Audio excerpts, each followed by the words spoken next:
Hindi yan. Ano ba yan? Huwag dito, Bex. Umuhupa yung ano niya sa dito ka sa Hilux. Dumuha, yung bumaba. Umiyak. Oo. Yung parang namulubot. Ako mas na sa labas. Hindi, sa isang panel talaga, sa labas.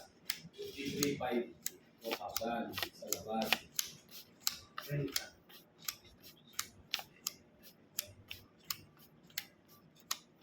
Matapos yung magbilang. School daw eh. Mamaya yan, after break time pa. Ano yan? Iba-vlog pa yan. Magandang video na yan ha.